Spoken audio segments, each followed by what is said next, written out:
নবীর ভালোবাসা যদি কেউ বাড়াইতে চায় তাকে 5টি আমল করতে হবে। কয়টা আমল? আবার বলেন, কয়টা আমল?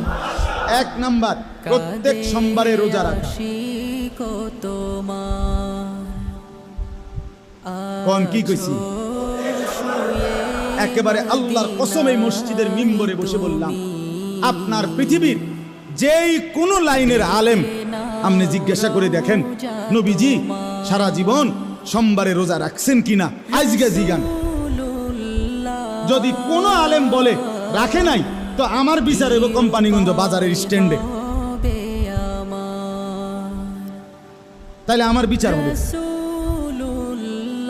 এখন বললাম, এই যে রেকর্ড করা আছে এই কথা, এই যে ক্যামেরাতে, আমার বিচার হবে। আপনারা যেই বিচার আমি মাইনে নেন। রাসূলুল্লাহ সাল্লাল্লাহু আলাইহি ওয়াসাল্লাম প্রত্যেক সোমবারে রোজা